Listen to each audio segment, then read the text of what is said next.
Hey, hello, I'm Kråkan, also known as Cornix, and welcome to Class Movie Rambles, where I talk about old movies that I found in my class while cleaning. This week's movie is Barbie from 2023, and it's about 1 hour and 54 minutes long. And it starts with an intro credit where kids are playing with dolls, and basically it's like a 2001 homage thing where they discover Barbie and they don't look back at the old dolls. It's that scene where the monkey smashed the bones against the ground.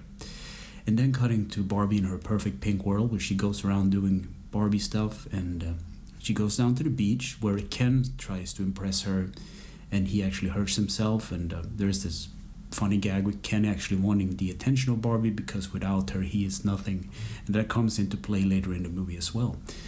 So later that night, Barbie has a party with all of her friends, and Ken is not invited. And there's like this girl party, and during this party, Barbie actually says, like, "Do you have thoughts about death?" And it kind of, and then she jokes it away, or something like that. And the next day, things don't go that well, and weird things starts to happen. She gets flat feet, and later she gets cellulites on her legs.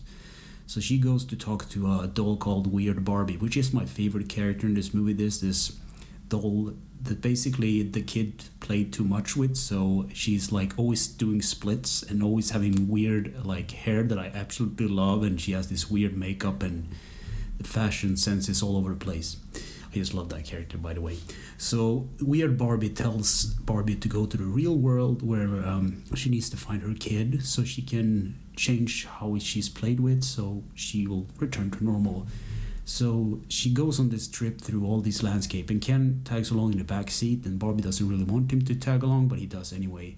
So they end up in LA where they roller skate, and the LA people aren't that nice to Barbie, it turns out, and they go through all these kind of shenanigans, and the whole thing ends up with the FBI calling up the company that made Barbie, called Mattel, and tell them that the real Barbie is loose in the real world, which is kind of funny because they call up this intern guy out of nowhere.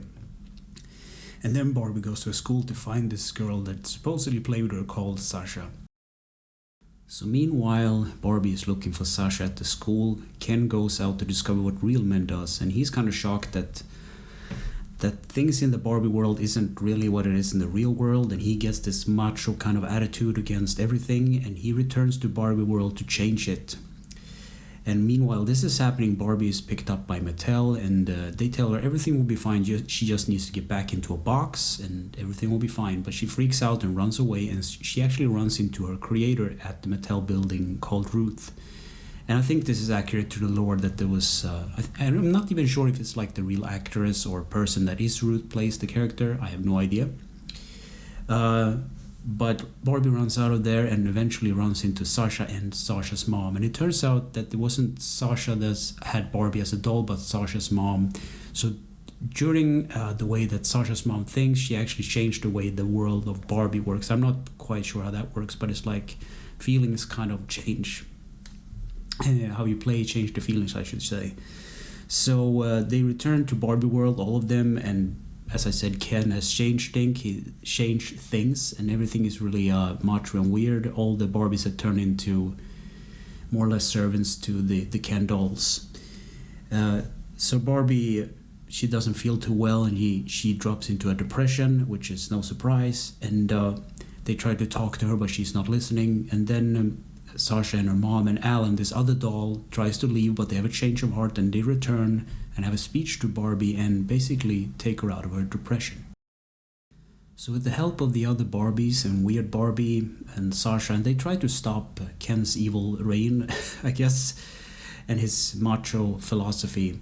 So they kind of pit them against each other, and some way actually Ken and Barbie actually talk, and it's kind of a sad thing because Ken realizes he's nothing without Barbie, and without her he's nothing. So he just want to be there, but Barbie kind of want to do her own thing, which is like a modern way of thinking and not back in, I guess, when Barbie was made. So then the creator of Barbie, Ruth, appears in Barbie Land because of course she knows the way in there, and they talk it out, and Barbie actually asks the creator Ruth if she can become human because that's what she wanted, and Ruth explains to her it's not easy, it's going to be hard, it's going to be a lot of problems, but it's really your choice. I have nothing to do. If you want to be human, you just become a human. So that's what happened. Barbie goes to the real world with Sasha and her mom, and the movie ends with Barbie going to the gynecologist, which I thought was weird. I thought it was she was looking for a job, but she's actually checking things out down there and see that everything works out fine. And that's pretty much the end of the movie. So what do I think about this movie? If I'm honest, it wasn't at all what I expected it to be. At the beginning of the movie is this Barbie cliche. Everything is like stars and rainbow, everything is pink and everything is fine. But as the movie progresses, it gets into some deep stuff that I wasn't really expecting at all. I really love the character of Weird Barbie because I know one of my sisters at least did this thing. They cut the hair of their doll, they drew makeup on their face and made them do weird splits and stuff. So I was like, I like that character because she's like punk and in your face and she doesn't really care. I also like the kind of redemption arc for Ken as well. He realized that he has to do his own thing, and it's kind of sad also that he was dependent on Barbie because without Barbie he wasn't anything. It's just like the toy, you know, you don't buy the Ken doll, you buy Barbie and you get Ken in the process, I guess. So I really liked the movie and I was surprised how good it was actually. It made me think. So yeah, I can definitely recommend it. So anyway, thanks for listening and or watching and take care.